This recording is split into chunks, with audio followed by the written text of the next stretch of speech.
Ya, sahabat Jendela Ambas Taman, hari ini saya bersama Dr. Nugroho Abikusno. Saya biasa memanggilnya Prof. Nugroho ya, karena Ya, beliau pernah menjadi profesor di sebuah perguruan tinggi di luar. Prof. Nugroho juga saat ini menjadi akademisi di Fakultas Kedokteran Universitas Trisakti dan pernah menjadi wakil ketua di Komisi Nasional Lanjut Usia.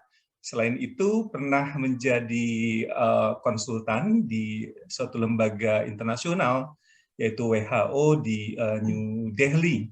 Nah, kita hari ini akan berbincang-bincang mengenai seks di usia senja. Prof. Nugroho, terima kasih sudah bergabung. Selamat sore, ya, salam sehat. sore Pak. Nah, Sehat. syukurlah.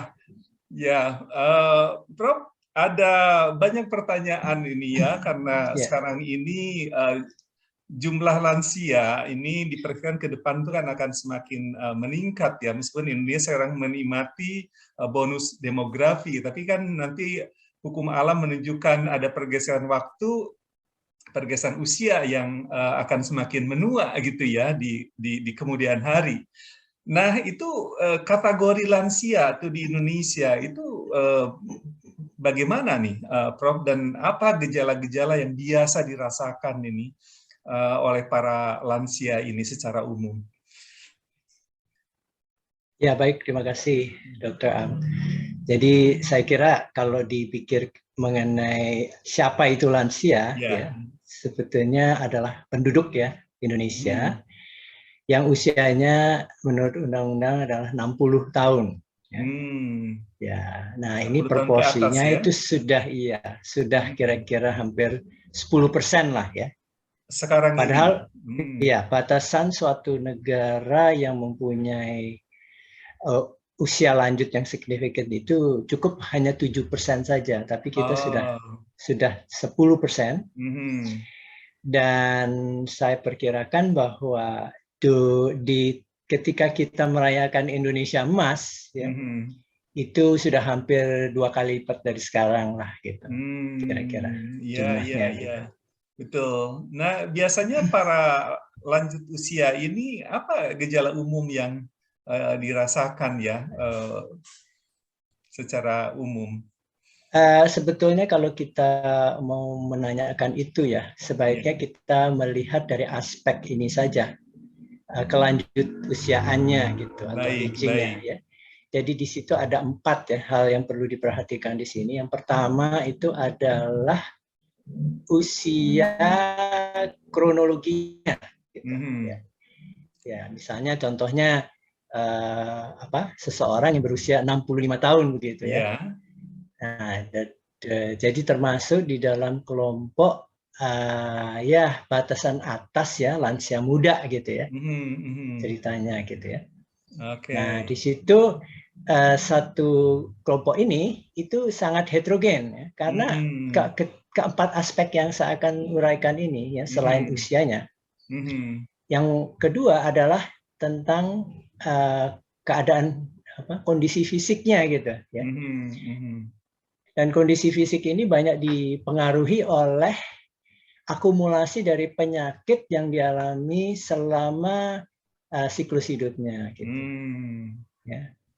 Ya, sebagai contoh sederhana ya, kalau misalnya seseorang itu pada waktu masih kecil dia Hmm. kena stunting, sekarang kan sudah Mhm. banyak digembar-gemborkan mengenai itu ya, memang itu suatu masalah yang aktual sekali Mhm. baik di Indonesia maupun di tingkat global. Nah, Baik. di situ kita lihat ya bahwa ketika mereka baru berusia 30 tahun nantinya, kita harus Mhm. waspada. Mereka Mhm. itu sudah uh, menderita berbagai penyakit yang seharusnya mereka derita pada usia yang lebih lanjut sebetulnya. Oke, Ya, jadi seperti DM yang disebut penuaan dini gitu istilahnya, penuaan dini. Ya. Jadi kalau kita bicara masalah aging atau kelanjutan usiaan, itu harus kita telusuri seseorang individu per individu lah, ya. Hmm. Sejak dilahir dalam kandungan ibundanya sampai masa tuanya. Jadi proses peristiwa kehidupan itu akan sangat berpengaruh terhadap kondisinya, terutama kondisi fisik.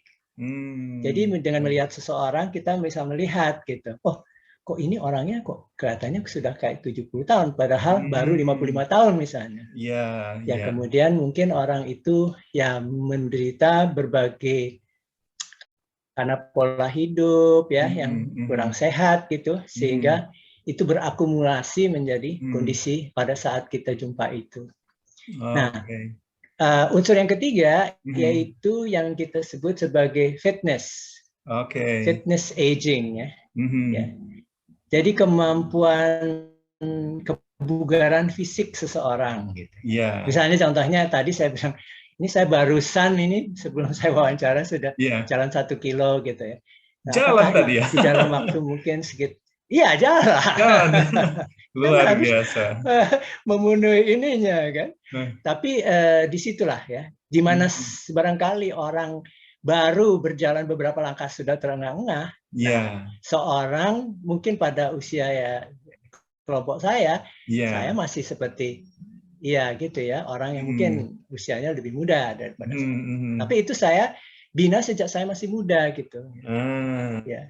Kebugaran itu harus dimulai sejak awal gitu. Jadi kalau misalnya punya putra-putri yang senang dengan olahraga, ya ini didorong mereka berenang ya, main basket. Kayak dulu kan saya waktu masih kecil saya main basket ya, kemudian saya main baseball, saya main soccer yang sekarang kita kalah 4-0 itu saya juga ikut-ikut main begitu juga gitu. Berlari juga ya. Tapi saya ketika waktu saya di SMP itu menghadapi orang India itu di New Delhi, saya juga SMP saya di New Delhi mengikuti almarhum bapak saya sebagai diplomat. Diplomat di sana juga saya diharuskan kalau jam 12 sampai sore kita pulang, kita diharuskan pilih salah satu olahraga. Jadi pembinaan fisik di sana, makanya kan orang India tuh kan orang-orangnya bugar-bugar kan. Jadi akhirnya ya saya pilih lari, tapi yang kalau sprint saya pasti kalah sama mereka. Tapi kalau menengah ke atas saya masih bisa lah menghadapi mereka gitu. Nah itu ketiga, dan keempat apa yang mempengaruhi itu adalah kognitif, ya kan? Kognitif ya. Misalnya sudah usianya, kita menemukan ya di kalangan lansia itu banyak yang menjadi pengarang-pengarang tingkat global itu sejak mereka usianya lansia baru. Oh justru karena itu mereka ya mulai bisa, karena bisa mereka kemampuan memvisualisasi ya pengalaman-pengalaman mereka, dan visualisasi itu mereka tuangkan di dalam prosa-prosa tulisan. Sehingga amat sangat menarik ya untuk dibaca oleh baik kalangan sendiri maupun generasi yang lebih muda gitu. Pengalaman-pengalaman hidup lah gitu. Betul. Ya. Jadi dimungkinkan jadi itulah, Pak. Jadi ada 4 ya. 4 unsur itu. Baik. Nah, Prof, kan bagaimanapun ini lansia ini harus tetap bugar ya, tetap fit. Dan saya tertarik tadi ya, di beberapa negara justru produktivitas lansia di dalam menulis umpamanya itu justru lebih berkembang gitu ya. Ini bagaimana tips ya untuk menjaga kebugaran kesehatan lansia ini untuk supaya tetap sehat ya? Ya, saya kira kalau seperti saya selalu katakan bahwa untuk lansia itu ada beberapa hal ya yang harus diperhatikan untuk bisa berperilaku hidup sehat sehingga bisa meningkatkan kualitas ya, quality of life dirinya sendiri gitu ya. Yang pertama tentunya makanan ya, itu penting. Kemudian tadi saya katakan ini exercise ya, terutama pagi hari. Kemudian juga ini juga penting, yang mungkin banyak yang kesulitan adalah cukup tidur ya. Ya, dan tidak perlu lama. Sebetulnya di dalam siklus kehidupan manusia, orang lansia itu yang paling sedikit perlu tidur. Tetapi sayangnya orang lansia itu terlalu banyak tidur. Justru begitu ya? Iya, karena mereka idle ya, mereka nggak berbuat sesuatu sehingga mereka pasif aja gitu. Ya, jadi mereka jadi bosan, mereka jadi akhirnya tertidur. Dan ketika seharusnya mereka tidur, dibutuhkan untuk tidur, yaitu pada malam hari, kira-kira jam 10 sampai jam 3 pagi sebelum sholat subuh, mereka malah nggak bisa tidur. Gitu. Nah, itu yang memperpendek usia juga sebetulnya. Kalau orang seharusnya tidur, dia nggak bisa tidur gitu. Ya, jadi kepikiran lah, mikir ini, mikir itu yang enggak ini. Ya, jadi justru itu yang justru mengganggu kesehatan ya. Ya, kemudian juga ini ya seperti sekarang ini, walaupun di COVID kita interaksi sosial, saya bersama Pak Am gitu ya. Kita kan seperti berinteraksi sosial juga lah kita ya, walaupun betul. online daring ya. Itu penting itu sangat dianjurkan. Itu penting. Itu penting. Kemudian juga ini, yang namanya brain games. Jadi menggunakan otak. Jadi salah satu yang dulu adalah membina saya dulu ya, menginspirasi saya di tanah air adalah Prof. Budi Darmoyo dari Undip itu. Nah, beliau selalu menekankan use it or lose it katanya. Ya. Jadi kamu harus memakai itu otak. Kalau enggak, kamu akan kehilangan kemampuan untuk berpikir gitu. Benar juga ya, saya pikir ya. Jadi setiap kesempatannya saya diberi kesempatan untuk bicara dimanapun juga saya akan tetap bersedia karena itu use it or lose it gitu. Betul. Begitu. Jadi itu konsep itu sangat penting didalami. Kemudian di samping itu yang terakhir yang juga ya mungkin ada hubungannya dengan Tai Chi nih yang terakhir adalah mindfulness. Ya, jadi kesadaran akan diri kita. Gitu. Jadi dengan meditasi kita ya istilahnya kita bersyukur ya bahwa kita masih diberikan nikmat oleh Allah Subhanahu wa taala. Kemudian kita melihat inilah kelebihan saya, kekurangan saya. Jadi saya kurangi kekurangan saya tapi saya lebihi ya. Berlipat-lipat kelebihan saya. Nah, itulah konsepnya gitu sebetulnya. Ya, itu kaitan ke rasa syukur juga itu ya, bersyukur ya. Gratitude ya. Gratitude ya. Blessing ya. Blessing. Betul. Blessing. Ya. Prof, berikutnya ini berkaitan dengan seks atau berhubungan suami istri ya di usia lansia. Itu seberapa penting, seberapa perlu ya? Dan seberapa dimungkinkan? Ya. Ya, tentunya dari perspektif kesehatan tentu ya. Iya, sebetulnya dari aspek salah satu komponen penting di dalam kualitas hidup seorang lansia adalah tadi yang disebutkan tadi. Ya. Nah, tetapi kan masing-masing kelompok usia ya ada yang masih lebih muda, yang menengah atau sudah sangat tua, itu kan punya gradasinya kan. Gradasinya ya. Tapi pada dasarnya yang dituju itu sebetulnya adalah beberapa hal sebetulnya, yaitu yang pertama adanya suatu keterbukaan lah gitu.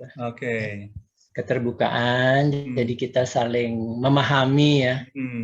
Kemampuan atau keinginan kita masing-masing ya gitu, itu keterbukaan. Kemudian juga kita itu saling istilahnya apa ya, sayang menyayangi lah gitu. Ya, sayang menyayangi ya. Kemudian ya kita punya apa ya, pertemanan yang sifatnya abadi gitu. Pertemanan pasangan itu teman abadi gitu. Ya, teman abadi gitu.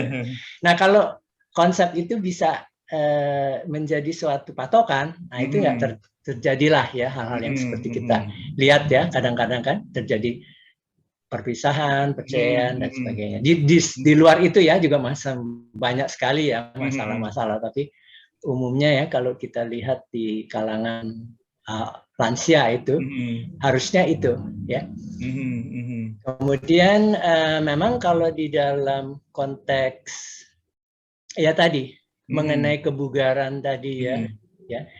Jadi kalau memang misalnya contohnya ya, jadi istri dari sejak muda itu dia sering fitness gitu ya. Sama-sama juga suami juga sering. Itu mungkin mereka kan bisa berlanjut terus ya. Berlanjut. Walaupun mungkin kadarnya frekuensinya lebih ya menurun lah gitu. Jadi frekuensi dikurangi tapi kualitas ditingkatkan gitu. Kualitasnya ditingkatkan. Tetap kualitas harus ya udah ya. Harus prima gitu ya, tapi ini. Ya, jadi begitulah konsepnya itulah gitu. Tapi mengenai teknisnya masih banyak yang perlu diuraikan di sini. Oke. Gitu.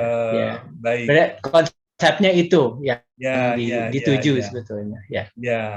Kan ini juga kan ada perbedaan secara fisik ya, biologis antara manula, lansia pria dan lansia wanita nih. Dari dalam perspektif itu ya, namanya tuntutan kebutuhan itu tentang seks. Itu bagaimana antisipasi perbedaan-perbedaan ini ya, Prof? Ya, pada dasarnya kan kita kalau kita lihat dari aspek apa ya istilahnya, apa yang kita sering jumpai ya, masalah-masalah di bidang fisik itu kan biasanya itu dinamakan disfungsi lah gitu. Kalau di pihak perempuan itu namanya disfungsi seksualnya. Yang sifatnya itu sirkuler ya. Yang diartikan sirkuler itu artinya tidak menetap gitu. Jadi bisa ada, bisa enggak gitu ya. Jadi itu. Kemudian kalau di laki-laki adalah disfungsi ereksi. Ya. Itu menjadi masalah gitu. Tetapi banyak hal-hal yang demikian kalau di dalam konteksnya disfungsi seksual itu yang sifatnya sirkuler itu lebih banyak di bagian ini psikologinya gitu yang harus diperkuat lah gitu ya.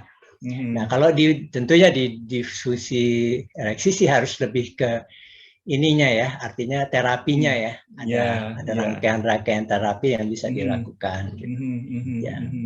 Tetapi saya kembali lagi kepada tadi perilaku hidup sehat itu tadi gitu.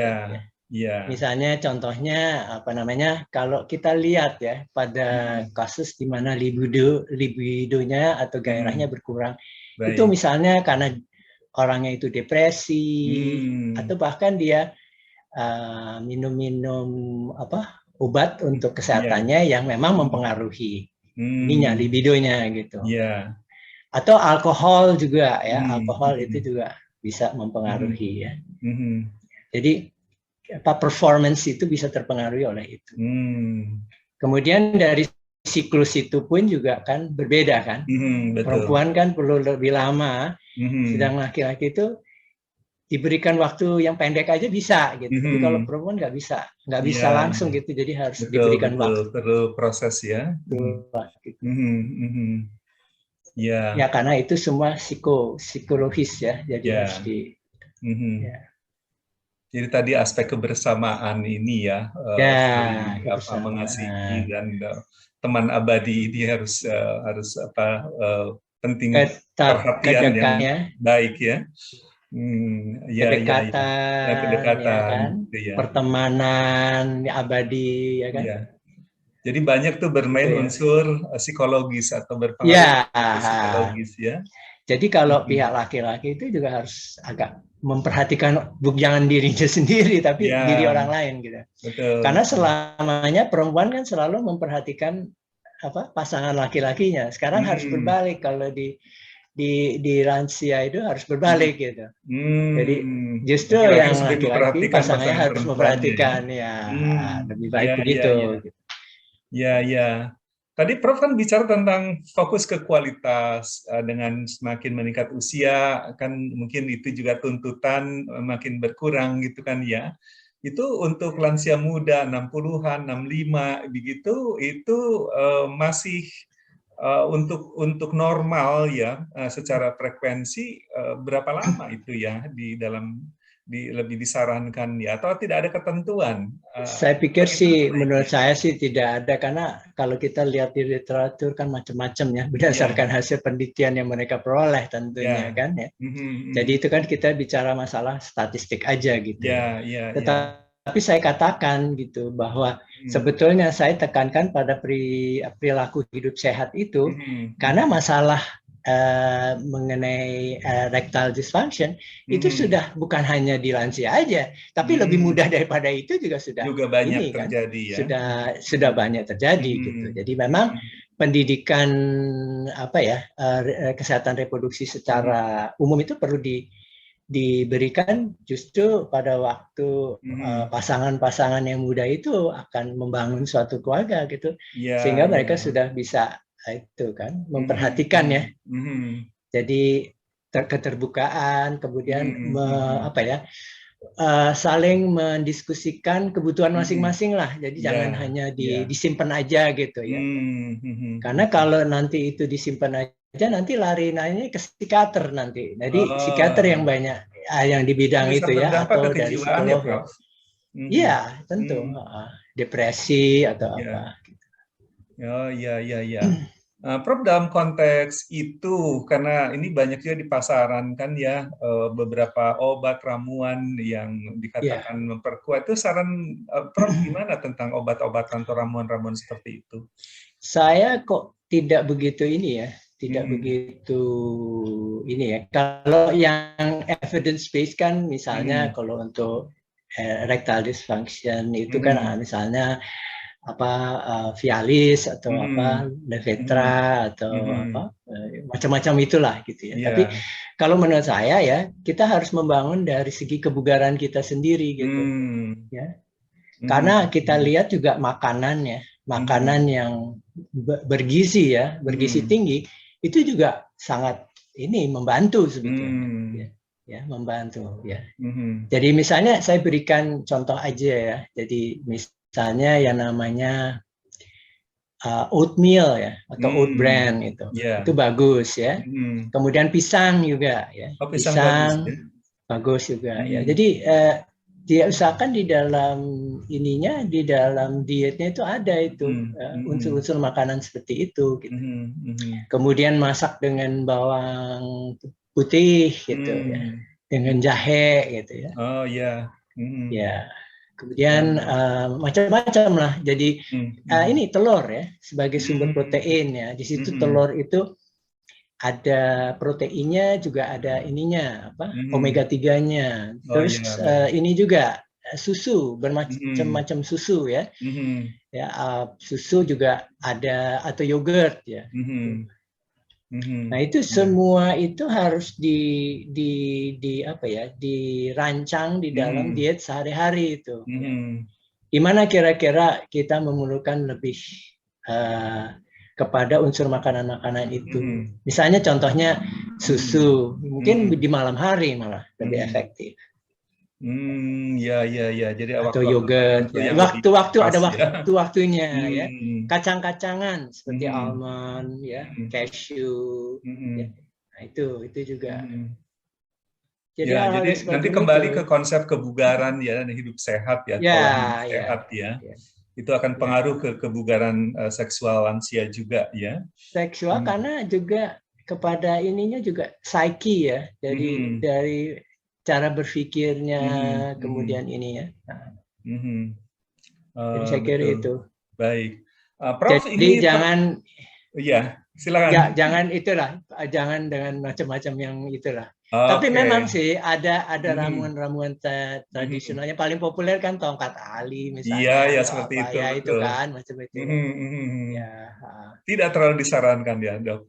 Itu saya lebih yang ini ya alamiah lah. Alami aja. Makanan yang ini ya alamiah. Secara normal ya. Yang penting menjaga kebugaran, kesehatan. Kebugaran. Dan itu tidak bisa semalam kita peroleh kan, kita harus bekerja keras juga ya, untuk bisa mencapai tingkatan itu kan. Ya seperti Tai Chi aja kan, kita latihan. Betul. Kalau mau capai tingkatan seperti Pak Yusuf kan harus nggak bisa 1-2 percobaan kan, kita harus bertahun-tahun kan. Iya betul.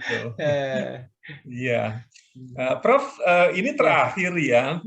Apa yang Prof mau sampaikan ya ke para lansia ini, baik lansia muda atau lansia lanjut ya, dari perspektif menjaga kebugaran. Tadi sudah disampaikan sih beberapa tip ya menjaga gaya hidup sehat. Tapi ada hal lain lagi nggak yang ingin disampaikan, Prof? saya kira mulailah dari sejak usia dini lah gitu. Atau jadi kalau yang belum lansia ini harus dibangun kesadaran bahwa suatu hari akan jadi lansia. Ya, jadi mereka-mereka yang usianya bahkan saya kira udah mulai dari yang 30 tahunan aja sudah mulai ya, artinya harus diperhatikan edukasi ya sejak dini. Ya. Karena juga kita kan banyak juga misalnya masalah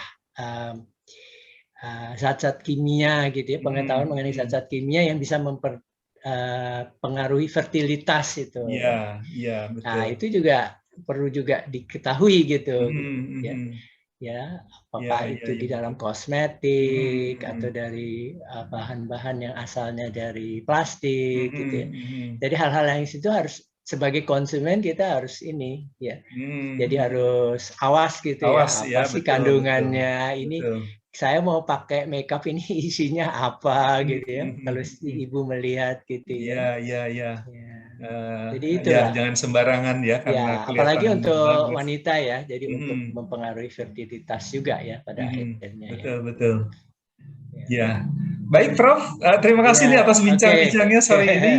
Salam sehat terus, Prof. Sampai saya ketemu belajar lagi nih sama Prof. Nugroho nih. Sampai ketemu lagi, Prof. Assalamualaikum. Waalaikumsalam warahmatullahi wabarakatuh.